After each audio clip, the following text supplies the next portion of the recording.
سبحان اللہ. میں یہاں ایک سوال کرنے لگا ہوں، اللہ کا کلام ڈائریکٹ کیوں نہیں آیا؟ صحابہ بھی عربی تھے، قرآن بھی عربی ہے، تو ڈائریکٹ آتا، ان کو مل جاتا. ڈائریکٹ نہیں آیا، حضور پاک کے واسطے سے آیا. وجہ میرے دوستو، قرآن کریم کے اس واقعے کو یاد کرو جب قوم موسیٰ نے حضرت موسیٰ علیہ السلام سے ڈیمانڈ کی تھی، ارنا اللہ جہرا، ہم اللہ کو براہ راست دیکھنا چاہتے ہیں، اللہ کی بات سننا چاہتے ہیں. تو موسیٰ علیہ السلام نے ارشاد فرمایا کبھی نہیں دیکھ سکتے، نبی پہ اعتبار کرو، نبی پر اعتماد کرو، نبی پر بالکل توجہ رکھو. نبی سنے گا خدا کو، تمہیں سنائے گا. نبی دیکھے گا خدا کو، تمہیں بتائے گا. نبی کو مانو تو خدا کی بات مان لی، قوم نہ مانی کا نہیں. اللہ کو ملنا، اللہ کو دیکھنا ہے. تو حضرت موسیٰ کے پاس 70 بندے اپنے نمائندہ بنا کے لائے. ایک ایک بندہ 1,000 کی نمائندگی کرتے ہوئے آیا، ہمیں بھی لے جائے کوہ طور پہ، اللہ سے ملاقات کرائیں. حضرت موسیٰ لائے، کوہ طور پہ ٹھہرے، رب کریم سے عرض کیا اللہ میں آپ کو دیکھنا چاہتا ہوں. ان کی ڈیمانڈ ہے. فرمایا لن ترانی، تو ہمیں نہیں دیکھ سکتا. کہا میرے مولا ان کو یہ بات سمجھ نہیں آتی کہ نہیں دیکھ سکتے، یہ کہتے ہیں نہیں دکھا دیں. رب نے فرمایا اچھا انہیں کو انظر الی الجبل، اس پہاڑ کو دیکھیں. قوم ٹکٹکی لگا کے پہاڑ کو دیکھنا شروع ہوئی. رب نے تجلی ڈالی، قوم مر گئی. وخر موسیٰ صعقا، حضرت موسیٰ علیہ السلام بے ہوش ہو گئے. بے ہوش زندہ ہوتا ہے. جب انہیں ہوش آیا حضرت موسیٰ اٹھے تو اپنی قوم کو یوں مرے ہوئے دیکھا. دست سے دعا دراز کی، اللہ میری قوم کو زندگی دے دے. رب نے باوجود کہ علم ہے پوچھا ہے موسیٰ ان کی زندگی کیوں چاہتے ہو؟ یہ تو اپنے جرم کی وجہ سے سزا پا گئے. کہ مولا ان کی زندگی ایک وجہ سے مانگتا ہوں، یہ اٹھیں گے، زندہ ہوں گے، پچھلوں کو خبر دیں گے، کارگزاری سنائیں گے، باقیوں کو بتلائیں گے کہ نبی دیکھ سکتا ہے، امتی نہیں دیکھ سکتا. رب نے زندگی دی، وہ زندہ ہوئے، وہ اٹھے، واپس پلٹے، قوم کو بتایا، پھر جا کے معاملہ کسی ٹھکانے لگا. میری بات کا مطلب اگر قرآن حضور کے بغیر آتا ہم جل جاتے، ہم مر جاتے، ہم بھسم ہو کر راکھ ہو جاتے. رب نے کرم کیا، جلالی کلام جمالی سینے سے گزار کے آپ کو مجھے شفا دی. پاک پیغمبر کے سینہ اقدس پہ گزر کے قرآن آیا. ڈائریکٹ نہیں آیا، انڈائریکٹ آیا، بنا واسطہ نہیں آیا، بالواسطہ آیا. اللہ کا قرآن جلالی، حضور کا سینہ جمالی. اللہ کا قرآن عظمت والا، حضور کا سینہ رفعت والا. اللہ کا کلام گرمی والا، حضور کا سینہ ٹھنڈک والا. اللہ کا کلام حرارت والا، حضور کا سینہ برودت والا. جس طرح سورج کی روشنی نکلے، سورج کو منیر کہتے ہیں. چاند میں جائے، چاند کو مستنیر کہتے ہیں. منیر کا معنی روشنی دینے والا، مستنیر کا معنی روشنی لینے والا. سورج کے پاس جاؤ، روشنی جلا دے. چاند کو دیکھو، بندے کو سکون مل جائے. کیوں؟ روشنی تو سورج کی ہے، لیکن چاند سے گزر کے آئی تو روشنی چاندنی بنی. میں نے کہا کلام خدا جلالی تھا، پہاڑوں پہ اترتا، ریزہ ریزہ ہو جاتے، سینے مصطفیٰ پہ اترا، جلالی کلام جمالی بنا. آپ کو مجھے سکون. یہ حضور کے سینے کی قربانی، حضور کے سینے کی برکات، حضور پاک کے سینے کا فیضان، حضور پاک علیہ السلام کے سینے کی روحانیت، حضور پاک کے سینے کا مقام، مرتبہ، درجہ، حیثیت و ویلیو ہے کہ پیغمبر کے سینے میں رب نے وہ فیوزات رکھی ہیں، وہ برکات رکھی ہیں، وہ رحمتوں کی عنایات رکھی ہیں. جس نے جلالی کلام کو جمالی بنایا. آج بچے بھی پڑھتے ہیں تو صحت پہ فرق نہیں.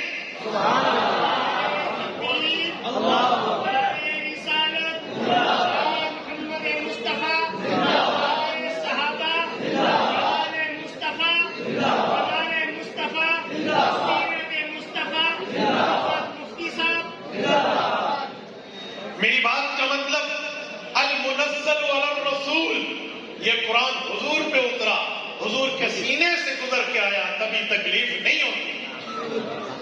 آپ کی توجہ ہے تو ایک مثال اور دے دو.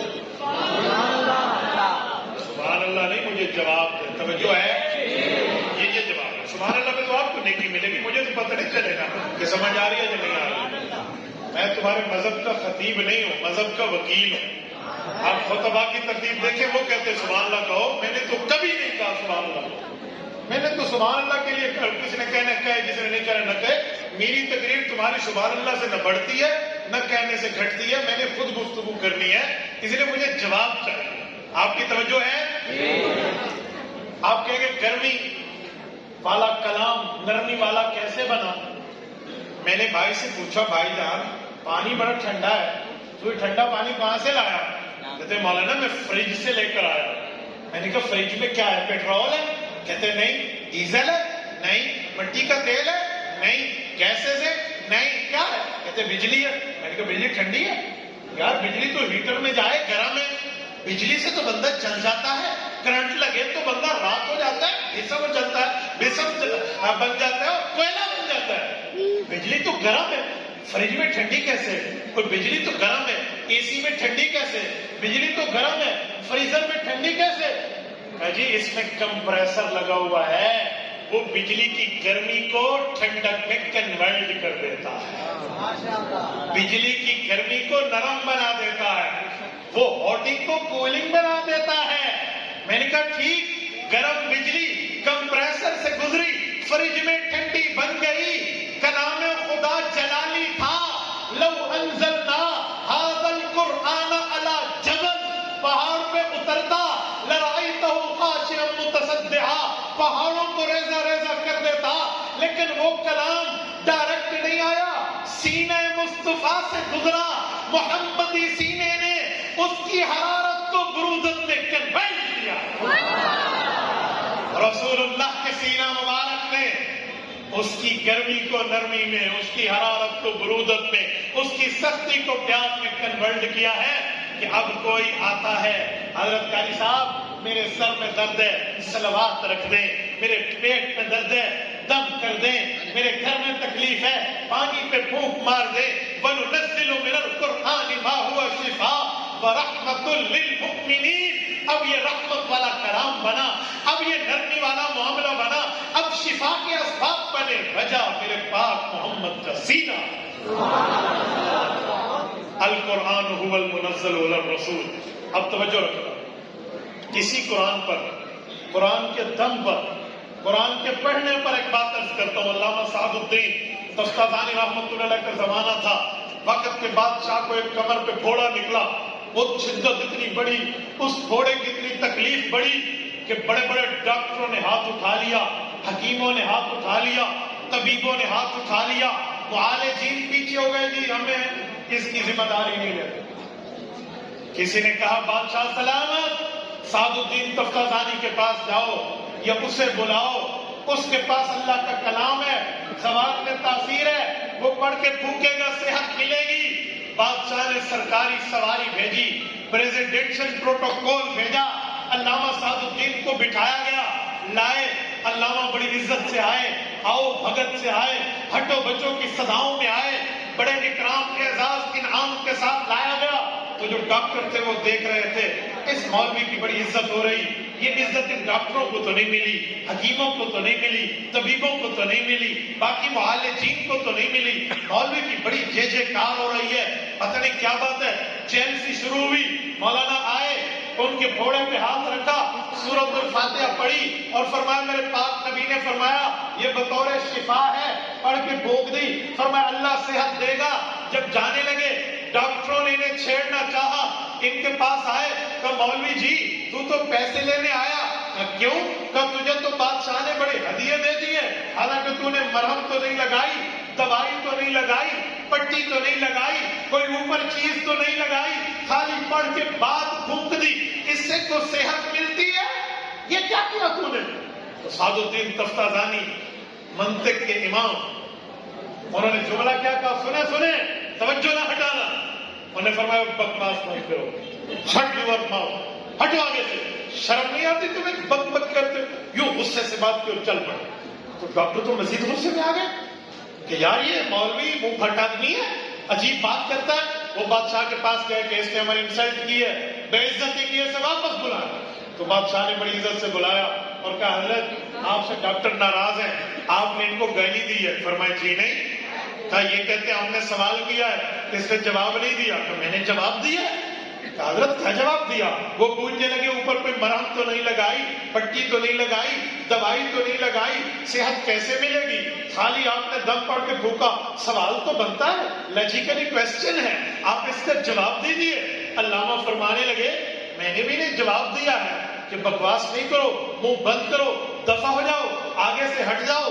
میں نے بھی جملہ بولا ہے، میری بات میں اتنی طاقت ہے، انہیں میرا ہاتھ نہیں لگا، میری بات پہنچی یہ لال پیلے ہو گئے. تفتازانی کی بات میں اتنی طاقت ہے کہ سننے والا غصے میں آ گیا. اللہ کی بات میں پاور نہیں ہے کہ صحت ملے، اللہ کی بات میں تاثیر نہیں ہے. انہیں میری بات تو چمکی نہیں ہے، میں نے تھپڑ نہیں مارا، میں نے کوئی جو ہے نا کیا کہتے ہیں ادھر ادھر کا چانٹا نہیں مارا، میں نے صرف جملہ کہا. میرے جملے میں طاقت. یہ نیلے پیلے یہاں سے اثر لے گئے، اللہ کے جملوں میں طاقت نہیں ہے کہ صحت مل جائے. تو میری بات کا مطلب وَنُنَزِّلُ مِنَ الْقُرْآنِ مَا هُوَ شِفَاء، یہ صحت ملی ہے وجہ میرے پاک محمد کا سینہ. علامہ تفتازانی کی پہلی بات القرآن هو المنزل علی الرسول، کہ قرآن وہ ہے جو حضور پاک پہ نازل ہوا. اور دوسرا پوائنٹ والمکتوب فی المصاحف، صحابہ کرام نے اس کو صفحات میں لکھا. کیسے لکھا؟ جب قرآن اترتا تو جو صحابہ قریب بیٹھے ہوتے کاتبین وحی ہوتے، وہ کبھی چمڑوں پہ لکھتے، کبھی درخت کے پتوں پہ لکھتے، کبھی پہاڑ کے پتھروں پہ چین کے لکھتے. کلام لکھا گیا، جمع ہوتا گیا. کاتبین وحی کو اللہ کا قرآن کہتا ہے فی صحف مکرمہ مرفوعۃ مطہرہ بأیدی سفرہ کرام بررہ. فرمایا فی صحف مکرمہ، سورت نمبر 80 سورت عبس ہے، پارہ نمبر 30 ہے. رب کریم فرماتے ہیں فی صحف مکرمہ، بڑی عزت والے صحیفے ہیں، مرفوعہ ان کا درجہ بلند ہے، مطہرہ پاکیزہ ہے، بأیدی سفرہ جن کے ہاتھوں میں ہے، کرام بررہ فرشتہ صفت لوگ ہیں. اللہ نے پیغمبر کے قرآن کے کاتبین وحی کو فرشتہ صفت کہا ہے، تو ان فرشتہ صفت لوگوں نے کلام آتا لکھ لیتے، کلام اترتا لکھ لیتے، کلام نازل ہوتا لکھ لیتے. ان کے لکھنے کے اندر سچائی ہے یا نہیں ہے؟ آؤ اللہ کے قرآن سے پوچھتے ہیں. رسول اللہ کے صحابہ نے قرآن لکھا ہے، حضور کی اہل بیت نے قرآن لکھا ہے. ان کے لکھنے میں کتنی صداقت، ان کے لکھنے میں کتنی امانت، ان کے لکھنے میں کتنی دیانت، ان کے لکھنے میں کتنی شرافت، ان کے لکھنے میں کتنی استقامت ہے. اللہ کا قرآن کہتا ہے ذالک الکتاب لا ریب فیہ، یہ وہ کتاب ہے جس میں شک کوئی نہیں. ملتان کے غیوروں میں پوچھنے لگا ہوں اللہ نے یوں کیوں نہیں فرمایا ذالک الکلام لا ریب فیہ، یوں کیوں نہیں فرمایا ذالک القرآن لا ریب فیہ، یوں نہیں فرمایا، بلکہ فرمایا ذالک الکتاب لا ریب فیہ. ایک کلام ہے، ایک قرآن ہے، ایک کتاب ہے. تینوں کے فرق کو سمجھو، مسئلہ سمجھ آ جائے گا. کلام کہتے ہیں اسپیکنگ بولنے کو، قرآن کہتے ہیں ریڈنگ پڑھنے کو، اس طرح کتاب کہتے ہیں رائٹنگ لکھنے کو. جب اللہ نے بولا کلام بنا، حضور نے پڑھا قرآن بنا، صحابہ نے لکھا کتاب بنا. رب کریم فرماتے ذالک الکلام لا ریب فیہ، تو رب کے کلام میں غلطی تو ہے ہی نہیں. اللہ فرماتے ذالک القرآن لا ریب فیہ، حضور کے پڑھنے میں غلطی ہے ہی نہیں. ہاں ہم کوئی کہہ سکتا تھا محمد الرسول اللہ کے شاگردوں نے، صحابہ نے، اہل بیت نے قرآن کے لکھائی میں غلطی کی ہے، قرآن کی کتابت میں خطا کی ہے، قرآن کی کتابت میں اوپر نیچے کر دیا. رب نے فرمایا جی نہیں، ذالک الکتاب لا ریب فیہ، جو میں نے بولا حضور نے پڑھا، جو حضور نے پڑھا وہی صحابہ نے لکھا، ان کے لکھنے میں شک کوئی. والمکتوب فی المصاحف، صحابہ کے لکھنے میں کوئی شک نہیں. والمکتوب فی المصاحف، جیسے اترا ویسے لکھا. آج ہم ایمان سے کہتے ہیں، یقین مانیے سورج کے نکلنے میں مشرق کے بجائے مغرب میں غلطی ہو جائے گی، اللہ کے قرآن میں زبر زیر کی غلطی نہیں ہے.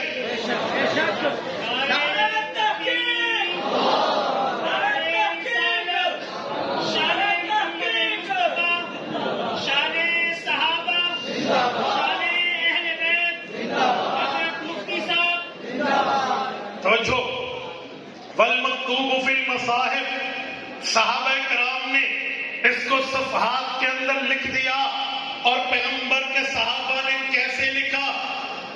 ایسے لکھا، چمڑوں پہ، پتوں پہ، پتھروں پہ لکھا، اور لکھ کے امت کے حوالے کیا۔ آپ کہیں گے کیسے؟ میں ایک بات حدیث کی پیش کرنے لگا ہوں، توجہ، آپ کی توجہ ہے؟ جس کی توجہ ذرا ہاتھ کھڑا کریں، جزاک اللہ۔ توجہ، صحابہ کرام نے کیسے لکھا؟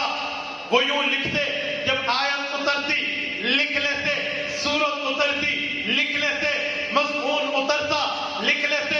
امام عبد الرزاق بن الحمام الصنعانی نے مصنف عبد الرزاق میں کتاب القضایا میں حدیث پاک لکھی ہے، فرمایا حضرت رسول اللہ صلی اللہ علیہ وآلہ وسلم کے صحابہ نے قرآن کریم لکھا، پھر ان کو مقام ملا، مرتبہ ملا، حضور دنیا سے گئے، ابو بکر صدیق رضی اللہ عنہ کا دور آیا، حضرت ابو بکر کے دور میں یمامہ کی جنگ لڑی گئی، 1200 صحابہ شہید ہوئے، جن میں 700 قرآن کے قاری تھے، 700 قرآن کے حافظ تھے۔ رب کریم کے کام دیکھے، اللہ تعالیٰ نے قرآن کو جمع کروانا تھا، ابو بکر کے دل میں داعیہ پیدا ہوا، حضرت ابو بکر صدیق رضی اللہ تعالیٰ عنہ کے دل میں یہ بات پیدا ہوئی کہ قرآن کو جمع کیا جائے، قرآن کو لکھا جائے، قرآن کو اکٹھا کیا جائے۔ تو انہوں نے کمیٹی بنائی، کمیٹی جمع ہوئی، بیٹھے قرآن کے لکھنے کے لیے، قرآن کے جمع کے لیے، قرآن کی کتابت کے لیے۔ لکھا جا رہا تھا، لکھا جا رہا تھا، آیات بھی لکھی گئی، اور اس طرح صورتیں بھی لکھی گئی، رکوعات بھی لکھی گئی۔ جب سب کچھ لکھ کے جمع کر دیا گیا، یہاں پر شرط لگائی گئی، ہر وہ چیز قرآن کی آیت بنائیں گے، ہر وہ آیت قرآن کا حصہ بنائیں گے، ہر وہ سورت قرآن کا حصہ بنائیں گے، ہر وہ بات قرآن کا حصہ بنائیں گے جو حضور پاک نے حفاظ کو پڑھائی ہوگی، اور اس پر 2 مسلمان گواہ بھی ہوں گے۔ قرآن جمع ہوتا گیا، لکھا جاتا رہا، سب کچھ ہوتا ہوتا 2 آیات ایسی بچی جس پر 2 گواہ نہیں تھے، ایک گواہ تھا، ایک آیت سورت نمبر 9، سورت توبہ کی آخری آیت، من المؤمنین رجال صدق، سورت توبہ کی آخری آیت، فَإِن تَوَلَّوْا فَقُلْ حَسْبِيَ اللَّهُ، اور سورت احزاب کی پارہ نمبر 21 کے آخری صفحے کی آیت، من المؤمنین رجال صدقوا ما عاهدوا الله علیہ فمنهم من قضى نحبه ومنهم من ينتظر وما بدلوا تبدیلا۔ یہ 2 آیات ایسی تھی، اس پر دوسرا گواہ نہیں تھا، اکیلے حضرت خزیمہ تھے۔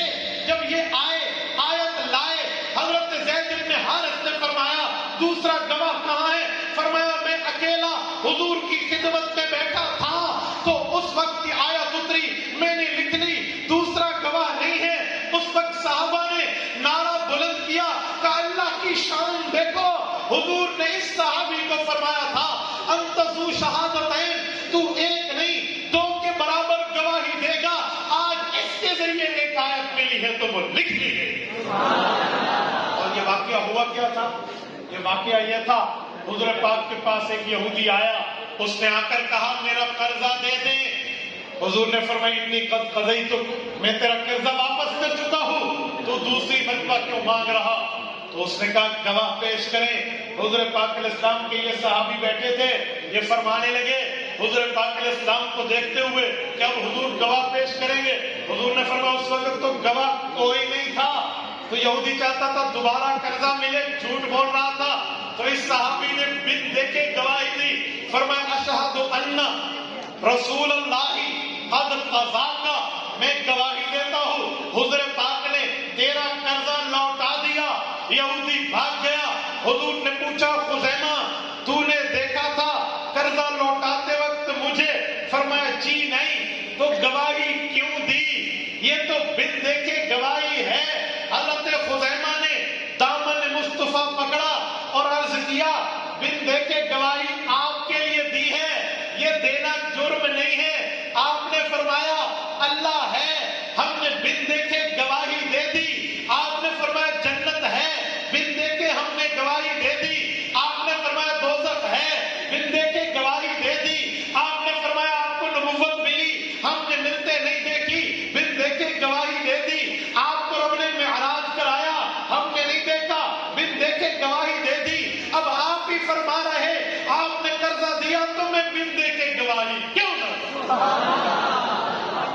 حضور پاک نے فرمایا خزیمہ تیری ایمانی جوش اور جذبے کی کیفیت سے تیرا خالق و مالک اتنا خوش ہے کہ آج کے بعد تجھے مقام مل رہا جہاں ایک گواہی دے گا دو کے برابر شمار. اور یہ آیات اس صحابی سے ملی تو وہ دو کے برابر تھی. آج یہ آیات قرآن کا حصہ ہے. تو قاضی عبداللہ ابن عمر بیضاوی نے فرمایا والمکتوب فی المصاحف، قرآن وہ ہے جو صحابہ نے لکھ کے مصاحف کے جمع کیا. اور تیسرا اور آخری پوائنٹ والمنقول عنہ نقلا متواترا بلا شبہ، حضور پاک کے دور سے لے کر آج تک قرآن بغیر شک و شبہ کے ہم تک پہنچا ہے. اور بغیر شک و شبہ کے کیوں پہنچا ہے اس پر شک نہیں ہے. بھائی وجہ کیا ہے؟ میں نے کہا ایک وجہ ہے قرآن پر صحابہ کا اجماع ہے، اور جس پہ اجماع ہو جائے اسے غلط نہیں کہتے. آپ کہیں گے کیسے؟ سورت نمبر 4 سورت نساء آیت نمبر 115 رب کریم فرماتے ہیں وَمَن يُشَاقِقِ الرَّسُولَ مِن بَعْدِ مَا تَبَيَّنَ لَهُ الْهُدَىٰ وَيَتَّبِعْ غَيْرَ سَبِيلِ الْمُؤْمِنِينَ نُوَلِّهِ مَا تَوَلَّىٰ وَنُصْلِهِ جَهَنَّمَ وَسَاءَتْ مَصِيرًا. فرمایا لوگوں پیغمبر نے تمہیں ہدایت دے دی، ہدایت بتا دی، ہدایت سنا دی، ہدایت دکھا دی، اس کے باوجود اگر تم نے منہ پھیرا وَيَتَّبِعْ غَيْرَ سَبِيلِ الْمُؤْمِنِينَ اور مومنین کے راستے سے الگ چلے، یعنی اجماع سے ہٹ کے چلے، نُوَلِّهِ مَا تَوَلَّىٰ رب دنیا میں توبہ کی توفیق نہیں دے گا، اور آخرت میں اللہ وَنُصْلِهِ جہنم، جہنم میں داخل کرے گا، وَسَاءَتْ مَصِيرًا وہ برا ٹھکانہ ہے. پتہ چلا جس پر صحابہ اجماع کر لیں وہ راستہ حق کا راستہ ہے، جس پر صحابہ اکٹھے ہو جائیں وہ اجماعی راستہ حق کا راستہ ہے، اس پر شک نہیں ہوتا. تبھی تو کہتے ہیں پیغمبر تنہا فیصلے میں معصوم ہے، صحابہ مل کے فیصلے میں معصوم ہے. جب صحابہ سمٹتے ہیں پیغمبر بنتا ہے، نبوت نکلتی ہے، صحابہ بنتے ہیں. تبھی تو کہا ہے چاند محمد تو ستارے ہیں صحابہ، حضور پاک محمد صلی اللہ علیہ وسلم یہ چاند حضور کی مانند، صحابہ ستاروں کی مانند. جب چاند سے روشنی نکلی صحابہ کو ملی، چاند ستارے اکٹھے ہوئے، امت کا اجماع بنا. تو قرآن اجماع سے ثابت، قرآن اجماع سے قائم، قرآن اجماع سے دائم، قرآن اجماع کی ایویڈنس سے ثابت ہے. اس لیے تو کہا گیا ہے والمنقول عنہ نقلا متواترا بلا شبہ. حضور کے دور سے لے کر آج تک اس قرآن پر اجماع ہے، اس کو غلط نہیں کہا جا سکتا. ہاں ہم چیلنج سے کہتے ہیں یہودیوں تمہاری کتاب تورات تھی، عیسائیوں تمہاری کتاب انجیل تھی، صابیوں تمہاری کتاب زبور تھی. اس دھرتی پہ اس اللہ کی زمین پر اس کسی ماں کی کوکھ نے وہ بیٹا نہیں جنا جو تورات کا حافظ ہو، انجیل کا حافظ ہو، زبور کا حافظ ہو. ہاں اس دھرتی پہ اتنا مجمع ایک جگہ تمہیں ملے گا جو قرآن کا حافظ ہے، قرآن جانتا ہے، قرآن مانتا ہے، قرآن پڑھا ہوا ہے. اللہ کی قسم امریکہ کا بچہ اگر قرآن کا حافظ ہو، پاکستان کا بچہ قرآن کا حافظ ہو، دونوں ایک دوسرے کی زبان نہیں جانتے، قرآن ایک جیسا پڑھتے ہیں. افغانستان کا حافظ ہندوستان کے حافظ کی زبان نہیں جانتا، قرآن ایک جیسا پڑھتے ہیں. نہ زبر میں غلطی ہے، نہ زیت میں غلطی ہے، نہ پیش میں غلطی ہے، نہ مد میں غلطی ہے، نہ شک میں غلطی ہے، نہ آیت میں غلطی ہے، نہ صورت میں غلطی ہے، نہ منزل میں غلطی ہے، نہ پارے میں غلطی ہے. ایک جیسا قرآن کریم پڑھا ہے. اس سے پتہ چلا جو جلالی کلام حضور کے سینے پہ اترا جمالی بنا، صحابہ نے لکھا، اجماع کے ذریعے پہنچا. قیامت تک اللہ کی ذمہ داری ہے انا نحن نزلنا الذکر وانا لہ لحافظون. قرآن اتارا بھی رب نے ہے، حفاظت بھی اس کی رب نے ہے. نعرہ تکبیر، شان قرآن، شان عظمت قرآن، شان حفاظ قرآن، نعرہ تکبیر. قرآن کریم وہ عظمت والی کتاب ہے، اس میں کسی جگہ شک اور شبے کی گنجائش نہیں ہے. لکھنے والے بھی سچے، لکھوانے والا بھی سچا، اور جو اس کے اوپر ایمان رکھ کے آگے چلے گا رب اس کو بھی سچائی کی سرٹیفکیٹ. میرے ساتھیوں میں بیان کی تقریباً بات پوری کر چکا ہوں. آخر میں آپ کی غیرت پہ دستک دینے لگا ہوں. پھر آواز شروع ہو گئی. پھر شروع ہو گئی خاموش ہے سائلنٹ. میں خلاصہ دینے لگا ہوں, توجہ. آپ جتنا مجمع بیٹھے ہیں آپ یہ بات طے کریں کہ ہم اپنی اولاد کو کالج یونیورسٹی کے ساتھ ساتھ اللہ کا قرآن پڑھانے والا بنائیں. بتائیے کیوں آپ سے وعدہ لے رہا ہوں. میں کالج یونیورسٹی کی مخالفت نہیں کرتا, وہ تعلیم دنیا کی ضرورت ہے, ہم نے بھی پڑھی ہے, پڑھنا چاہیے, نو ایشو. لیکن مقصد اسے نہ بنا, مقصد اللہ کا قرآن ہے. اگر کسی کا ابا جی فوت ہو جائے نا اور وہ باہر ملک بیٹھا ہو, ادھر سے حضرت قاری صاحب کو کال کرے گا, قاری صاحب اپنے شاگردوں کو کہو اللہ کا قرآن تو پڑھ لیں. اب کہو نا پرنسپل کو فزکس کی تلاوت کریں, میتھ پڑھائیں, کیمسٹری پڑھائیں, بیالوجی پڑھائیں, ہوم اسٹڈی پڑھائیں, کوئی انگلش کی بک پڑھا لیں. جی نہیں, بندہ مانتا ہے مرنے کے بعد دنیا کو چیر کے قبر میں جس کا ثواب جاتا ہے وہ اللہ کا قرآن ہے, نبی کا فرمان. جب ہم مانتے ہیں تو قرآن پڑھائیں گے یا نہیں پڑھائیں گے. اور یہ جو لوگ کہتے ہیں نا کہ مولوی بڑھ گیا تو کھاسی کتوں, آج کل یہ بھی کہتے ہیں اجی مولوی بن گیا تو کھائے گا کہاں سے. میں نے کہا سنو, عزت کا کھانا کھائے گا. آپ کہیں گے کیسے؟ کسی کا کوئی گھر نایا بنے, دکان نائی بنے تو کیا کہتے ہیں, ڈاکٹر صاحب کو بلاؤ برکت ہوگی, ایسے کہتے ہیں. پرنسپل صاحب کو بلاؤ قدم رنجا فرمائیں, کیا کہتے ہیں, کس کو بلائیں, حافظ صاحب کو بلائیں, عالم کو بلائیں. تم کہتے ہو کہاں سے کھائے گا, عزت کا کھانا کھائے گا. اور آج کل کسی سے کہو نا کہ زیادہ کون کھاتا ہے تو لوگ کیا کہتے ہیں, مولوی. تو جب زیادہ مولوی کھاتا ہے تو بچوں کو کیا بنانا چاہیے.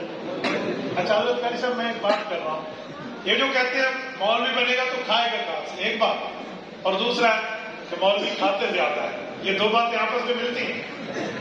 مولوی بنے گا کھائے گا کہاں سے, اس کا معنی مولوی بہت بنتا ہے, اور مولوی زیادہ کھاتے ہیں اس کا معنی زیادہ کھاتے, دونوں ملتی ہیں. اس کو منطق کی زبان میں کہتے ہیں مانیت الجمع, انگلش میں کہتے ہیں امپاسبل سینٹینس. یہ تو جمع ہو ہی نہیں سکتی. یہ تو ایسے جیسے میں کہوں تو نے وہ بندے کو دیکھا ہے جو آنکھوں سے اندھا ہے اور بڑا زبردست ڈرائیور ہے, ڈرائیور بنتا ہے. اس گنجے کو دیکھا ہے جو بڑے بڑے بالوں والا ہے, تو گنجا بالوں والا ہوتا ہے, نہیں ہوتا. تو یہ کیسے کہتے ہو کہ مولوی بنے گا تو کھائے گا کہاں سے اور مولوی کھاتے زیادہ, تو دو باتیں ملتی کیسے. اور سنیں ایک جملہ تمہیں سمجھا رہے ہیں, عالم بنے گا عزت کا کھانا کھائے. اور کوئی کسی کے گھر 2 دفعہ کھانا کھا لے نا تو تیسری دفعہ لوگ کہتے ہیں تو ٹکڑے لے, لیکن مولوی بھی جتنی مرتبہ بھی کھلائیں گے کہیں گے دعا کریں سارے ویسے اللہ بھلا کی تو دعا وہ تو شکریہ ادا کرتے ہیں. بھائی آج کے دن میں آج عشاء کی دعوت 4 جگہ میں نے انکار کیا کہ میں کھانا نہیں کھاتا, میں نے جلسے والوں کے پاس جا کے کھایا. 4 جگہ میں کدھر کی بات کر رہا ہوں, یہ مجھے اکیلے کی بات ہے. آپ سب علماء سے پوچھے نا, ہمارے حضرت امیر صاحب سے لے کر سارے تک, تو ایک جگہ روزانہ معذرت کرتا پھر رہا ہوں. تو میرے دوست کو اپنی اولاد کو عالم بنائیں گے. اور یہ بھی سن لیں, یہ جو کہتے ہیں نا مولوی بن گیا تو دہشت گرد ہو گیا, کہتے ہیں نا, میں نے تو آج تک نہیں دیکھا کہ کوئی مدرسہ دہشت گردی میں ملوث ہو. ہم نے تو نہیں دیکھا کہ کوئی مدرسہ دہشت گردی پیدا کر رہا ہو, بلکہ میں تو یہ سمجھتا ہوں کہ مولوی مدرسے میں بیٹھے تب بھی پرامن ہے, روڈ پہ آ جائے تب بھی پرامن ہے. آپ نہیں سمجھے, سمجھا دوں. 2019 میں علماء کا سب سے بڑا ملین مارچ ہوا ہے. قائد ملت اسلامی حضرت مولانا فضل الرحمان کی قیادت میں کراچی کے ساحل سے لے کر اسلام آباد کی فلک بوز چوٹیوں تک 1500 کلومیٹر کا سفر کیا. لاکھوں بندوں نے بائی روڈ کراس کیا. آپ کے یہ ملتان سے گزر کے گئے ہیں. اس 1500 کلومیٹر میں کسی دکان کا شیشہ نہیں ٹوٹا, کسی روڈ کے گملے کو نہیں توڑا گیا. اس سے بڑا پرامن علماء کا مجمع تمہیں کہاں سے ملے. حالانکہ لوگوں کے دھرنے میں باجیاں بھی ہوتی ہیں, باجے بھی ہوتے ہیں, پھر بھی گولیاں چل رہی ہوتی ہیں. کوئی لکڑی ٹانگ اٹھا کے پھر رہا ہوتا ہے, کوئی لکڑا بازو اٹھا کے پھر رہا ہوتا ہے. لیکن علماء گھر میں بیٹھے پھر بھی پرامن ہے, روڈ پہ آئے پھر بھی پرامن. تو علماء سے بڑھ کے آپ کو پرامن بندہ اور کہاں سے ملے گا. کریں گے نا انشاءاللہ. تو عالم بنا, عالم اور حافظ اس جگہ پہ ٹھہرتا ہے, اس کے آگے بھی کوئی نہیں ہوتا, اس کے برابر بھی کوئی نہیں ہوتا. سمجھے کہاں یہ جب مصلی امامت پہ ٹھہرتا ہے, آگے تو چھوڑو برابر بھی کوئی نہیں. یہ دنیا کا مقام ہے, آخرت کا مقام اس سے بڑھ گیا. میں مبارکباد پیش کرتا ہوں ان معصوموں کو, ان کے والدین ان کے اساتذہ کو، پڑھوانے والے معاونین کو، جنہوں نے اپنے مال کو سجایا، اپنے مال کو خوبصورت بنایا، دنیا میں بھی مقام پایا، آخرت میں بھی مقام۔ لوگوں خوش قسمتی، آج ہم اینولی کنوکیشن میں جاتے ہیں یونیورسٹیز کے، وہاں پر بھی جبے کبے پہنا کر سالانہ پروگرامز ہوتے ہیں۔ اللہ کی قسم ان کی زیارت کرو جن کے سینے میں اللہ کا قرآن۔ دنیا کی سب سے بڑی ڈگری، دنیا کی سب سے بڑا معاملہ ہے جو اللہ تعالیٰ نے ان کو دیا ہے، کریں گے انشاءاللہ۔ اور آخری گزارش کرنے لگوں پھر بات، وہ گزارش ہے آپ کی غیرت پہ یہ دستک دے رہا ہوں ایسے۔ وہ کون سی غیرت پہ دستک آتے ہیں؟ وہ دستک یہ ہے کہ جتنے دوست بیٹھے ہو آج طے کر لو اسرائیلی مصنوعات کا بائیکاٹ۔ ماشاءاللہ یہ پاکستانی کمپنی، مجھے خوشی ہے اس پانی کے آگے، یہ نیسلے بھی نہیں ہے، ایکوا فینا بھی نہیں ہے۔ اس طرح پاکستانی کمپنی، حلال کمپنیوں کو پروموٹ کرو۔ ہم نیسلے کا پانی نہیں پیئیں گے تو کیری موت پہ ویسے ہی، ایکوا فینا کا پانی نہیں پیئیں گے تو کیا ہو جائے گا؟ پیپسی، مرنڈا، کوکا کولا، یہ 7 اپ، یہ ڈیو کی بوٹل نہیں پیئیں گے تو کیا ہو جائے گا؟ لپٹن کی چائے سے چائے نہیں بنے گی تو کون سی موت پڑے گی؟ ہاں لیز میرے بچے کھانا چھوڑ دیں گے تو اللہ مجھے اجر دے گا۔ سیدھی بات ہے، ہم وہاں جا نہیں سکتے، آج حکومتی پابندیوں میں بیٹھے ہیں، ہم نے بغیرتی کا گھونٹ پیا ہوا ہے، بیت المقدس نہیں جا سک رہے، لیکن ہم وہاں جا تو نہیں سک رہے، لیکن جتنی طاقت ہے اتنی طاقت پہ تو عمل کریں گے۔ کرو گے نہیں کرو گے؟ پیپسی وغیرہ کا بائیکاٹ کرو گے نہیں کرو گے؟ جتنے دوست بیٹھے آپ کھڑا کر کے اللہ کے گھر میں کہو آج کے بعد اسرائیلی مصنوعات کا استعمال نہیں کریں گے، آج کے بعد اسرائیلی مصنوعات کا بائیکاٹ کریں گے۔ کرو گے؟ اور سنو، آپ کہو گے میری ایک بوتل خریدنے سے کیا ہوگا؟ میں نے کہا سنو، ایک بوتل 100 روپے کی آتی ہے، 100 روپے سے وہ کلاشنکوف کی 2 گولیاں لے کے مسلمان بچے کے سینے میں اتارے گا اور میرے پیسوں سے اتارے گا، میں قیامت میں اللہ کو کیا جواب دوں؟ اور آپ کو کیا منہ دکھاؤں گا؟ لعنت ہے اس معاملات پر جو ہم کسی اس مصنوعات کو خریدیں۔ ہم قادیانی مصنوعات کو بھی بائیکاٹ کریں گے، یہودی مصنوعات کو بھی بائیکاٹ کریں گے۔ اور حدیث پاک میں ہے کہ بیت المقدس جاؤ، نہ جا سکو تو اپنے طرف سے حصہ بھجواؤ تاکہ وہاں چراغوں میں تمہارے حصے کا تیل جلے۔ آج میں سلام پیش کرتا ہوں حضرت مولانا فضل الرحمان دامت برکاتہم کو، جنہیں پورے ملک سے فنڈ اکٹھا کر کے 1 ارب 76 کروڑ روپے کی ایک اتنی خطیر رقم جا کے وہاں فلسطین والوں کو دی ہے۔ یہ پوری دنیا میں واحد مسلم لیڈر ہے جس نے ان کے کندھے میں کندھا ملا کر ٹھہرے۔ مفتی محمود کا دوسرا نام، مفتی محمود کا دوسرا نام، ہمت کا نشان، ہمت کا نشان، نعرہ تکبیر۔ ان کے ساتھ ٹھہرنے پہ جو انڈیا میڈیا رویا ہے، مجھے تو بڑی ہنسی آئی اس انڈیا کے رونے پر۔ میں نے کہا انڈیا والوں شرم کرو، کل تم چرم موہن داس گاندھی کی قیادت میں، جواہر لال نہرو کی قیادت میں، حضرت مولانا ابوالکلام آزاد کی قیادت میں تم آزادی کی جنگ لڑو، وہ ٹھیک ہے، اگر فلسطینی آزادی کی جنگ لڑے وہ غلط تھی۔ ہمیں ان کے ساتھ ٹھہرنا چاہیے، ہمارے علماء اس پہ ٹھہرے ہیں۔ مجھے آج شکر ہے، سنیں اللہ کی قسم شکر ہے، میں اس مرد کلندر فضل الرحمان کا ساتھی ہوں جو آج بھی فلسطینیوں کا یاد۔ میں نے ان کے حق میں باتیں نہیں کی جو یہودیوں کا ایجنٹ تھا۔ مجھے اللہ کا شکر ہے میں نے اس گناہ میں حصہ نہیں ڈالا کہ میں یہودیت کے ایجنٹ کے لیے یا کوئی نظم پڑھوں یا کوئی نثر پڑھوں یا کوئی کلام پیش کروں یا گفتگو کروں۔ میرا حصہ الحمدللہ اس میں نہیں ہے۔ میرے کندھے پہ بیٹھے ہوئے فرشتوں نے اس غلاظت کو نہیں لکھا کہ میری قلم سے یا میری زبان سے یہودی ایجنٹ کی تعریفیں ہوئی ہوں۔ میں کل بھی اہل حق کے ساتھ تھا، میں آج بھی اہل حق کے ساتھ ہوں۔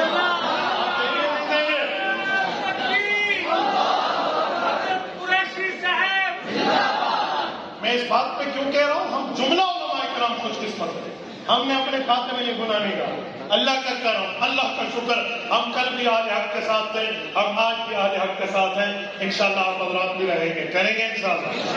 اللہ آپ کو شکرم رکھے کہ آپ کی پرچیاں ہیں، ایسا سوال اور ویسے جواب، ٹھیک ہے۔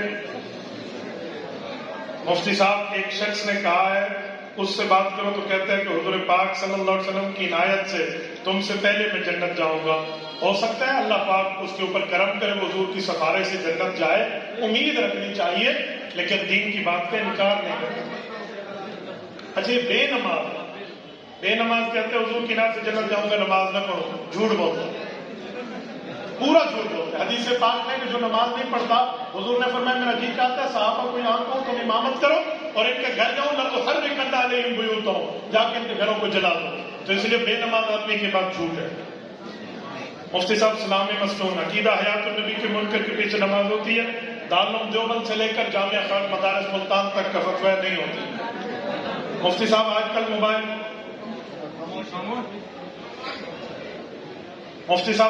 موبائل سے ویڈیو اور تصویر بنائی جاتی ہے، جائز ہے ناجائز ہے؟ اس میں علماء کا اختلاف ہے۔ اگر صرف دینی حد تک ہو تو ہم اس کی گنجائش سمجھتے ہیں، لیکن جو حضرات اس کو ناجائز کہتے ہیں اس کے خلاف بک بھی نہیں کرتے، وہ ان کا اپنا موقف ہے۔ مفتی صاحب بندہ الحمدللہ جماعت کی نماز کی پابندی کرتا ہے، صبح نماز پڑھتا ہے، ہماری مسجد اپنی یہاں ہے، باقیوں کی دور ہے، بابا اپنی مسجد میں نماز پڑھو، غیر کی مسجد کی اجازت میں نہیں دے سکتا۔ مفتی صاحب حضرت مولانا فضل الرحمان صاحب کو لوگ غلط لفظوں سے پکارتے ہیں، قرآن کریم میں لکھا ہوا ہے نبیوں کو لوگوں نے غلط لفظوں سے پکارا ہے، انہ لمجنون، نبی کو نہیں بولا، ان ھذان لساحران یریدان، نبی کے نہیں بولا، نبی کو جادوگر بولا، مجنون بولا، کاہن بولا، ساحر بولا۔ تو جب نبی کو بے ایمان لوگ بولتے تھے تو نبی کے وارث کو نہیں بولیں گے؟ نبی کے وارث کو نہیں بولیں گے؟ یہ جو بولتے تھے نا، کل وہی آ کر میرے قائد سے بھیک مانگتے ہوئے اس کے پیچھے نماز مغرب پڑھ رہے ہیں۔